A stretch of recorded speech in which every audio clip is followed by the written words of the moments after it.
This episode of the Restoration Today podcast is brought to you by DocuSketch, the quickest, easiest, and most accurate documentation tool for your restoration jobs. Cut your cycle times in half by using their all-in-one app to capture 360-degree video tours, request enhanced sketches, share field documentation, or get insurance-compliant estimates. DocuSketch is already used in more than 40,000 claims per month. To find out more, head to DocuSketch.com. Welcome to a fresh episode of the podcast. Today, I am joined by two restorers that I've had the pleasure of knowing for quite a while, and they recently decided to partner up. And PENCO acquired Rapid Restoration. So I am joined by Joey Pendley of PENCO and Drew Blackwell of Rapid Restoration, now part of kind of the PENCO family of companies as they keep growing. So I have a lot of questions for both of you, but first I'm going to just start with having you both introduce yourselves. So Joey, I'm going to toss it over to you first to introduce yourself and share a little bit about PENCO, and then Drew, I'll toss it to you next. All right, great. Thanks, Michelle. Hey, man, I'm glad to be here. It's exciting, and it's, as you mentioned, we've known each other a long time. We've had a lot of conversations over the years about the industry and this particular, right, the acquisitions and being acquired and then turning to the acquisition model. And so, man, it's great to be here. And so PENCO Restoration, we'll be 11 years old in December, so we're a 10-year-old company. I started it back in December of 13, and it's been a hell of a ride. It's been there's lots of ups and downs. It's been a great journey. Not going to say I'd change a whole lot. Some things I probably would, but no, man, it's, from my background, I'm married, I've got 3 kids, and really enjoy the life outside of work as well. So we're excited about where we're headed. We are in obviously growth mode. And so, yeah, we appreciate you having us on. Perfect. Okay. All right, Drew, go ahead and introduce yourself and a little bit about your background in the industry.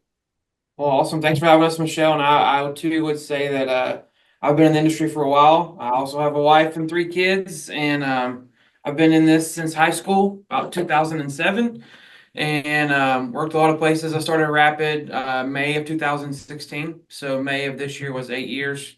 And it's been great. I started in my garage with myself and my wife, and about the week we started it, found out we were pregnant with our second child. So that was a fun way to start a new business and lose health insurance and have a baby. But anyway, it's been a great ride, and excited for what's going to happen now with PENCO and joining their team. So that's wild. We make these transitions into things like business ownership and all that, and it's like jumping off of a cliff, and you're like, okay, it's going to be okay. There's going to be another like rock or platform to catch me. But that, yeah, having a baby, that would be, okay, we really can't miss some paychecks now. We really gotta yeah, it was fun.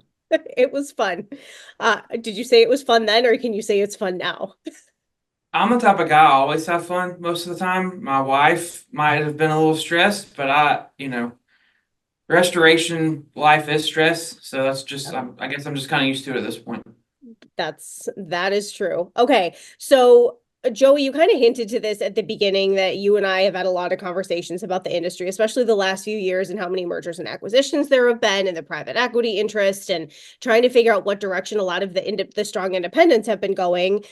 So I'm curious from your vantage point, what the last few years for you have looked like as an independent restorer, and trying to figure out, where do I go? How do I stay competitive in a consolidating market? There's just so much going on, even with the carriers and all of that. So what have the last few years been like for you? What's been your thought process that got you here? Yeah, so it's a roller coaster. Mm-hmm. Just being honest with you, like as an independent owner, the buck stops with you, and everybody likes to think about how the buck stops with you, but the buck comes from you too. And so you've got to really keep your finger on the pulse of what's going on industry-wise. I do like to think that in our market, Michelle, we're kind of in a niche market, right? Mm-hmm. Listen, man, there's a lot of competition in the Georgia area, in Atlanta area. A lot of guys are fighting every day for those jobs. We have since day one focused on I don't want every job. I want the quality jobs. Mm-hmm. So a lot of the same people we're working for today are the ones we worked for 10 and 9 and 8 years ago. And so I think that part of our model has helped us stay grounded and helped us stay successful. But listen, the reality is I'm no different than any other restorer, right? We get a call once a week, twice a week from a private equity or from a national firm. I'm not going to lie. I mean, I've sat down and had some pretty long conversations in the past, right? So, we went from maybe we should be acquired, and to be honest with you, it just didn't feel right. The whole situation. Mm-hmm. And then we turned our focus and said, maybe we need to go acquire. And so I'd say the last 2 or 3 years has been it's been a roller coaster.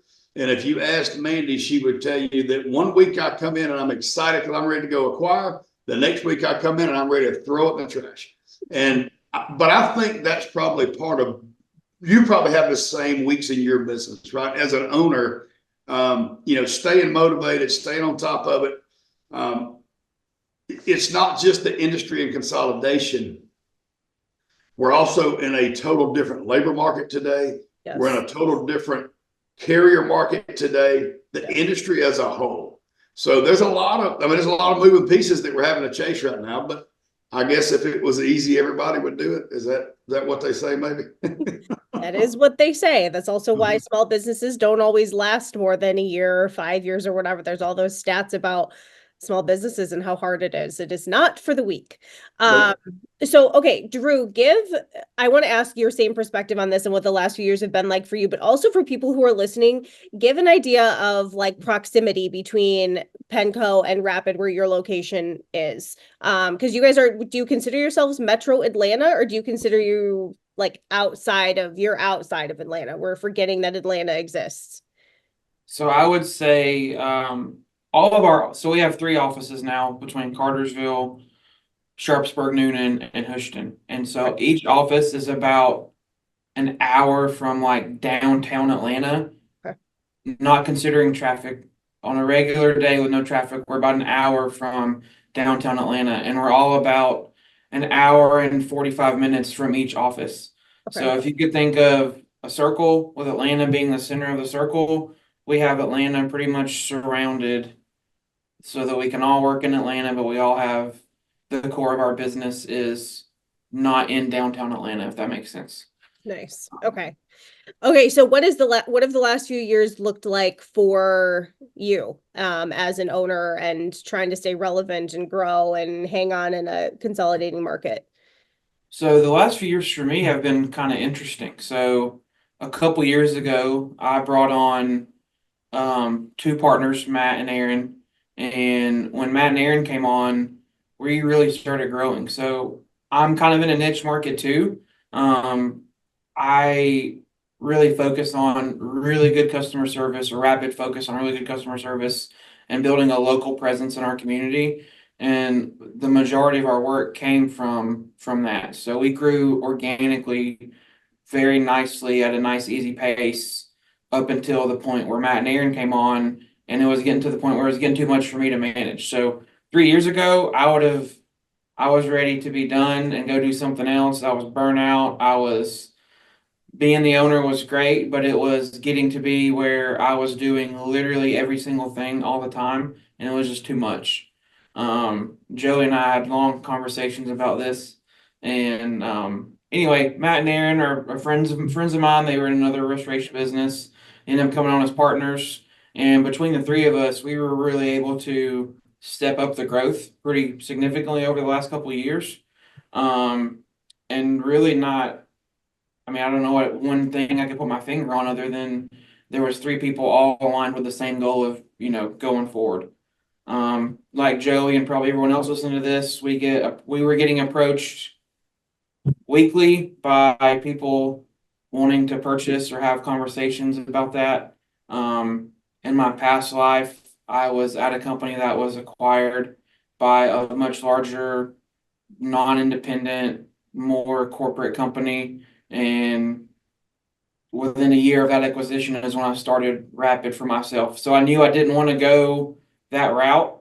And that's kind of how this came about with Joey, I think, was part of the conversation. So How long have you two known each other? And I'm guessing, like, were you friendly competitors in your market prior to this? Did you not cross paths a whole lot since you were like on maybe kind of opposite sides a few hours apart? Like, what did that look like? Either of you can take that one. so Joey, I go think I ahead. met Joey maybe, Facebook is the connector of all people. And I think I probably met Joey through Facebook. Like I'd heard of him, but I think I met him through Facebook maybe, I don't know, 5 years ago, Joey, something like that. I was trying to think back to our first lunch at barbecue restaurant. I couldn't remember exactly when that was. I don't remember either. I would say 5 years ago. It's probably accurate. And we've talked pretty frequently ever since then. And, we really don't cross paths didn't cross paths as far as work go, like just because of the way, we got our work. I like most of my sources of work were not going to be down where he was at. But if I did get the occasional job, I would call Joey and say, "Hey, Joe, this one's out of where we service. Do you want to do it?" And kind of the same thing with him. We're friendly competitors, and we're actually friendly competitors with a lot of other restoration companies in Atlanta. Believe it or not, there's a lot of us in Atlanta that kind of talk to each other a lot. But we always kind of got along, and I would say Joey likes to use the term we were flirting for about 3 years, I think is the term he would say. But I think that's probably a good explanation for it. Yeah. Okay. So then when did the conference, so you were flirting with it for 3 years. So then when did conversations start getting more official? How long did it take from, all right, maybe let's actually do this to it being a done, signed, sealed, delivered deal? Joey, you want to take that one? So yeah, and this is actually a good message for anyone out there that's kind of thinking about it, right? Mm-hmm. So when Drew says that we had a conversation 3 years ago, it was the year of COVID. I had my motorhome set up at my house as the office working, and this guy was furious. And man, it was when he says he was ready to quit, give up, discouraged, beat down, as we have all gotten, right? And that's so I mean that's where it started, really, because I kind of just being a kind of a smart aleck, I'm like, well, hey, what do you take for it? And then that's when the whole conversation came in, Matt and Aaron, right? Bring them in, and then it was basically, here's where you need to get it. Or Drew said, hey, here's kind of where I want it to be before I want to sell it. So, I mean, I would like to think that Drew and I kind of planned. We didn't necessarily have a dead end number. No. But we did sort of plan where this was going to go. And it took us 3 years. But then the conversations really heated up, I'd say, a year ago. And then we all went together to the big flood in Canada. We stayed they rented an Airbnb, Joey, typical fashion, a week beforehand. Drew's like, where are you staying? I'm like, I hadn't got a room yet. I'll figure that out when I get there. And he said, we got room at the Airbnb. We all shared Airbnb, rental car, the whole deal. And I think that's probably when we came home from there and Drew and I signed and said, all right, let's go. So, I mean, it was a 2.5, 3 year deal for us, but that was based on where Drew was at, right? Mm-hmm. It's not necessarily going to be a 3 year deal. I mean, yeah, if we find the right opportunity today, right, the right business that aligns with our culture, that aligns with mine and Drew's beliefs and how we're going to bring this thing forward. I mean, if it's the right deal, you can have somebody done in, I'd say 3 months, but 6 to 8 months, you can have somebody pretty well wrapped up. But for our deal, it was a little different. We knew where we were going. We've been buddies. We've shared work. We talked all the time. We just had to kind of wait until the time got right for both of us. I would say from the time got like serious to the time like ink was dry was what, 90 days? 4 months tops. Yeah. The big flood has a whole different, like, because I was there, obviously. I'm like, oh, anyway. Yeah. Now look. Oh, so looking back now, Yeah. you're kind of like, oh, I get it now. Yes. And Drew, I hadn't seen you in a while. So I was like, hey, Drew. Like, so anyway, yep, it makes sense now. Okay. So, Joey, on that token, then, this is looking ahead a little bit, but do you both, this is actually related to both of you, do you have combined goals now? Like, now you're coming together, you're working on merging the two companies through the acquisition. And so now what? Are you staying like this for now? Do you have other goals ahead? What do you think? We don't want to say. We don't know. So no, I mean we can say without getting specific. So I will say this: we are very much aligned. Drew and I are more, and just to be honest with you, we're more aligned in where we're headed than I even thought we were the day we signed the papers. Mm-hmm. You know what and I'll let Drew answer this. I don't want to put words in his mouth, but what this has done, when you get more than so all right, let me back up. As an independent owner, you're on an island by yourself. You can have great leaders, you can, and I do, man. I've got a team that is unreal in this company, right? But as an owner, right, you're kind of on an island by yourself. And so Drew and I coming together, I think for me, it's brought a wingman. Mm-hmm.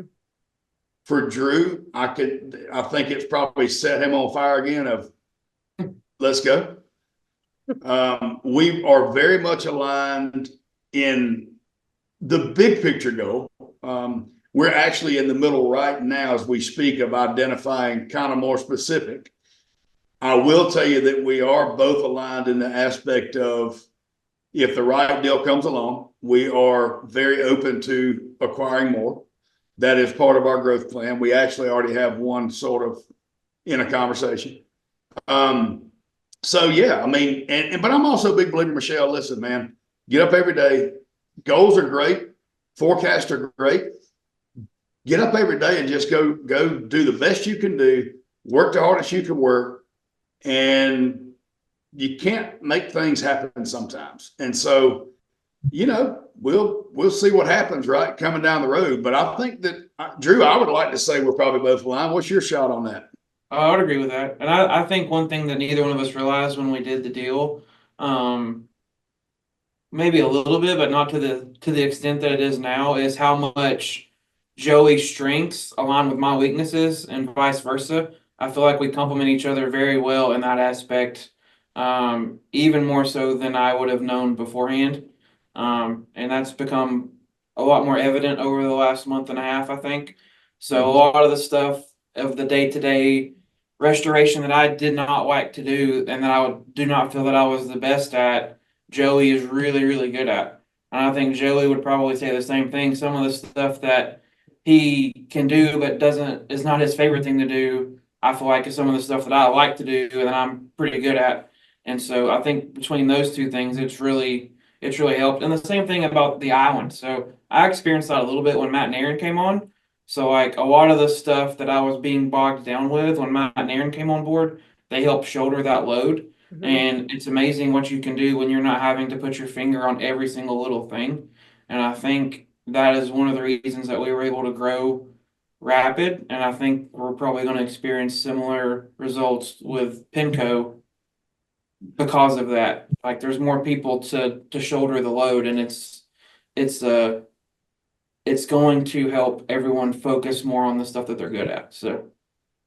So, Drew, from the seller side, how did you know when the time was right? I mean, this was several years in the making, and I know that a lot of sellers deal with that, or people thinking about selling of like, is now the right time? Now's not the right time. I don't know. So, how did you and Matt and Aaron know when the time was right to finally pull the trigger and be like, yeah, let's do this? I think for me, it came down to like we had goals at Rapid of what we wanted to do. And so I was looking at Rapid's goals. I'm looking at, okay, here's the goals and here's some hurdles we're going to have to get over to achieve those goals. Like we're going to need this particular type of system or this type of infrastructure or this type of whatever.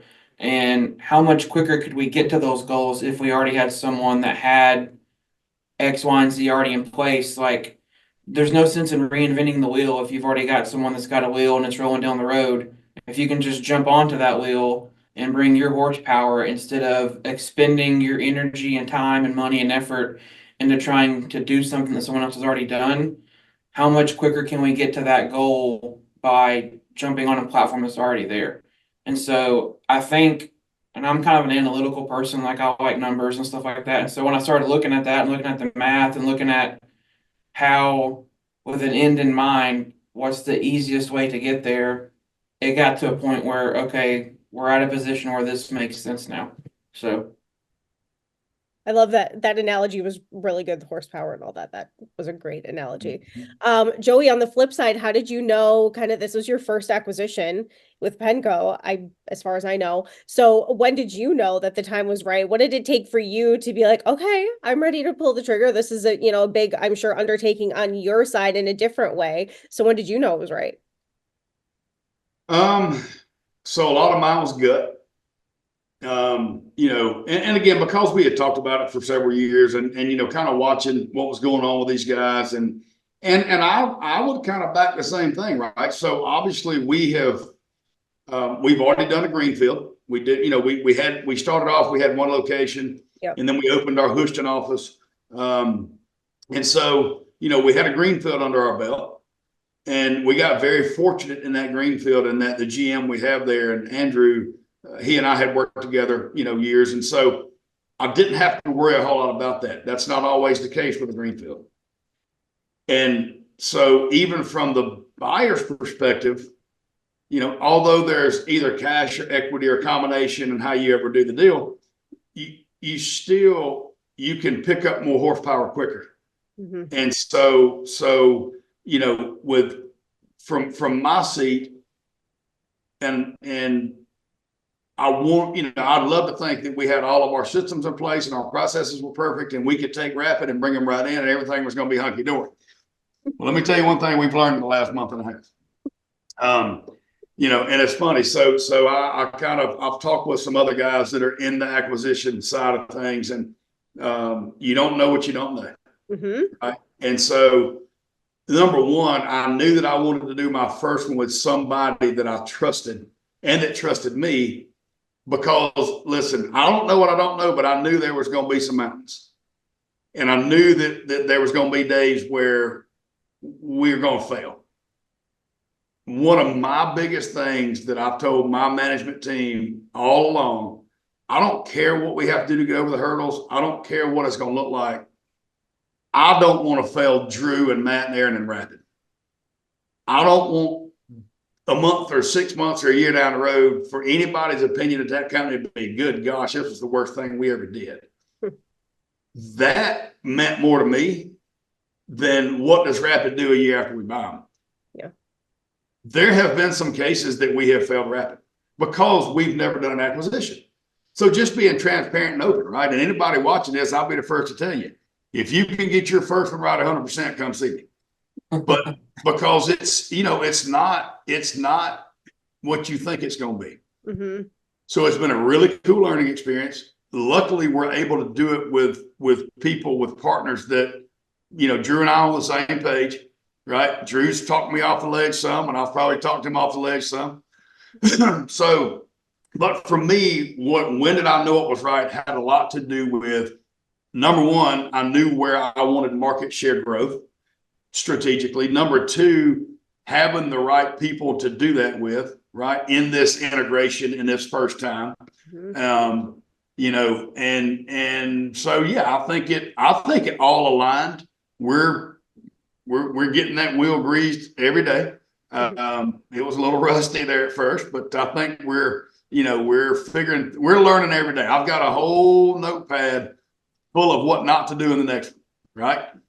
And we got a notepad full of what we will do in the next one. So we're not messed it all up, but I do think that with us being aligned and even, not just Drew and I, but as well as the management team and the discussions we're having, the stuff we're putting in place, learning from the first one, the next one's going to be a lot easier. Okay. I would like to think maybe. Maybe. there's a lot to align and bring together with There companies. is. A lot of variables in a restoration company. So what advice would you two give others kind of in the same boat? You're strong independent, but you're maybe ready to go a different direction, or an owner's feeling burned out, or I don't know, you're getting courted by some of the big players or PE, and maybe that's not feeling right. I don't know, just any sort of advice for other restoration companies. This has been kind of an interesting year where some restorers have thrived and others have really struggled this year. There's just a lot going on. So, Drew, you want to tackle that one first? What advice would you give fellow Sure. restorers trying to find their road? So I would say one of the biggest reasons that this has gone as well as it has with Joey and I is because we're aligned in culture and vision and a lot of the ways we view our team and how we treat clients and how we treat people. I think that is something really important to consider, especially if you're talking about merging with a larger private equity or larger corporate or whatever. That was really important to me, is my team being taken care of. And honestly, I don't want to work somewhere where I'm just a number either. Like, I want to work somewhere where I feel like I'm part of a team and a culture where people are appreciated and our clients are appreciated and everyone knows that. Um, I think if you do it just for monetary reasons, that's going to lead to a lot of frustration down the road. Obviously, monetary reasons are important to everybody and you have to make a living, you got to feed your family. But for me, my one takeaway from this would be it's a lot easier to do it when the cultures and the way you guys think about things and the way you treat people is the same. So. Perfect. Joey, what do you have? So, I mean, obviously a lot of that's 100% true, right? I've been down the road of looking in other areas. I've been down the road. Listen, I've been all the way almost to the dance with a big national firm, and got and listen, and I'm not saying they were bad people, because the reality is the people that are on the field level with us, even at the national firms, are just more of us. Yeah, they're really good people. Yep. What the fear was, do they have the control to make the decisions on that field level? And so I think for us, my advice to an owner, if you're in that position, right, if you're kind of getting to the point you're burnt out, or if you're like, man, I've grown the hell out of it the last 5 years, I'm ready to capitalize, man, call us. Like, I'm not saying, because we don't have private equity money. I don't have private equity behind me. This is Joey's money and now our money. This is, that's doing this. So we're not out buying 3, 4, 5 companies a year. And it's going to have to be the really, really the right fit for us. Yeah. Like 100% the right fit. Yeah. Otherwise, my advice would be call people that's been through it. If you're going to go with somebody, call somebody get references that's already done a deal with them. Know what you're getting into before you get into it, right? And no matter how Drew, if he was being 100% honest, he would probably tell you, Drew probably thought he knew what he was getting into with PENCO, but if you asked him some cons, he could give you some. There's no doubt. I could probably say the same, what we thought we were getting with Rapid. But the reality is, we're on a level where we can sit and talk through those and come up with a resolution. And we don't have anybody up here. Like, I can tell you, just being dead honest, Drew and I are focused, and our management team, we're focused on a lot more than the bottom line right now. The bottom line is important. We got to eat, right? Everybody's got to eat. But we don't have a team breathing down our neck once a month. Where are your financials? Why is the bottom line dropping? Look, we're probably going to see a little dip this year. I'm okay with that because I know where we're headed. Yep. So just know what you're getting into. Mm-hmm. Do the research, do the background, pick up the phone and call people they've done transactions with. I agree with Drew. The monetary is cool, but that's temporary.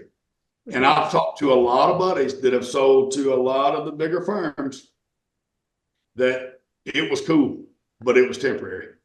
And I think if they had it to do over again, then they would probably have maybe gone a different route, but then maybe they wouldn't. But just my biggest advice is know what you're getting into. Yes. It's good advice on both sides. Okay. All right. So switching gears before we wrap it up, my favorite question to ask people is favorite industry stories. I love having kind of a compilation of crazy, interesting, bizarre, weird, I don't know, all the things, interesting stories that restorers have been on. I'm sure that you both have a grand share of stories that you can tell. So Drew, I'm going to kick this one to you first to share kind of a memorable, I need to stop saying favorite, I think a memorable story your team has done. Memorable loss. So I would say my most memorable one would probably be the first time I did a college. So um it was a large university happened, and at the time I had a pretty good bit of experience in restoration, but I didn't have a lot of commercial experience. And so, we're getting out there trying to get everything going. And, I was younger and probably thought I knew more than what I really knew at the time.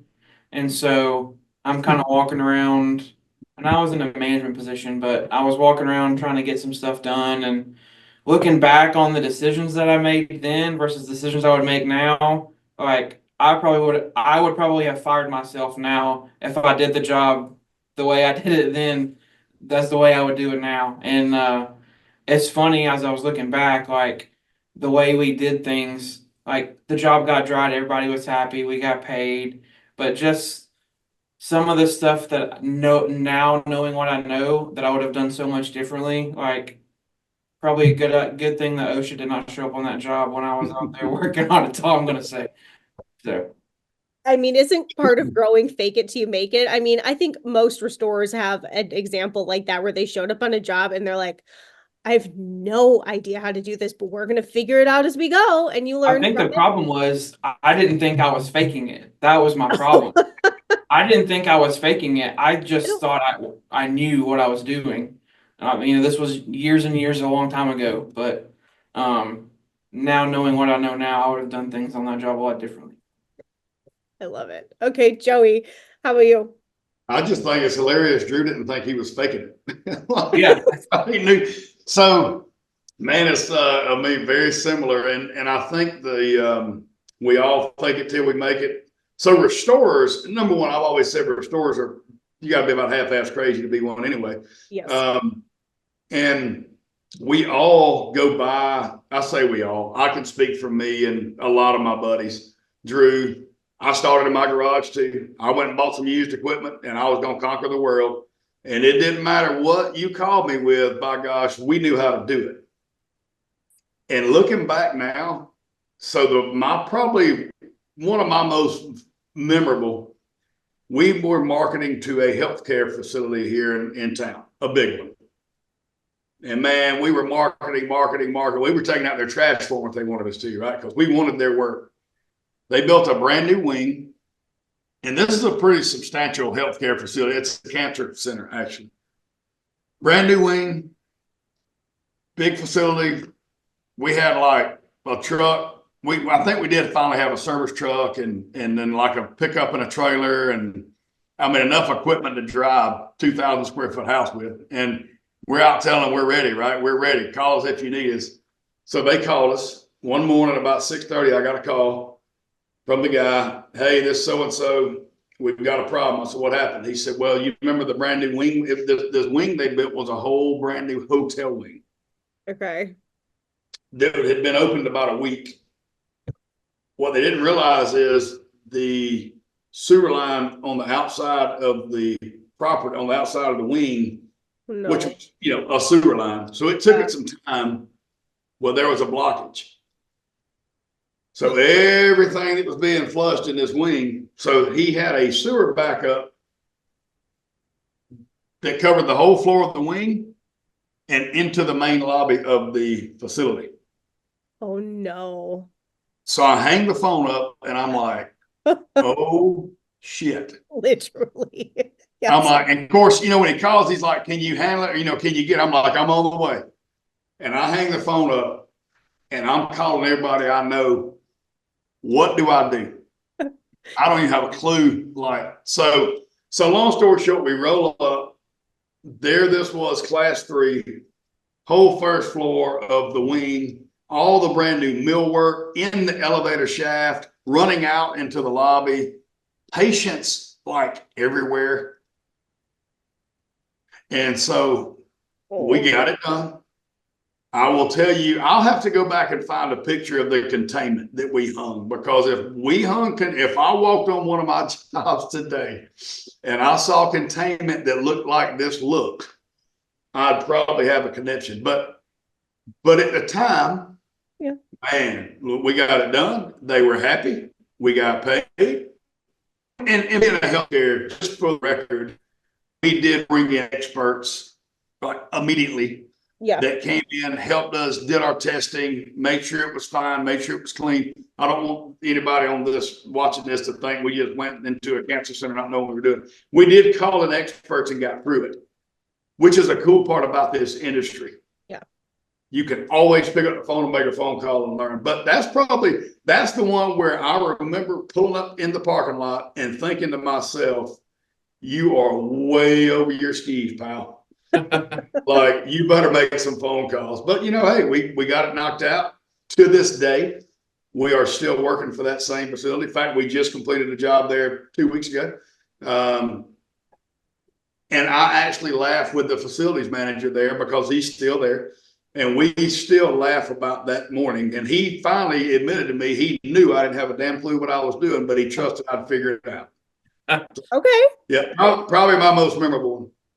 I mean, that means a lot that he trusted. He knew that you'd figure it out. That also says a lot. And again, it goes back to the point that we've talked about a lot. You don't know what you don't know. So that applies to Drew's, that applies to yours. It applies to this whole situation. You don't know what you don't know, but you learn and you grow, or at least the good. You gotta be willing to figure it out.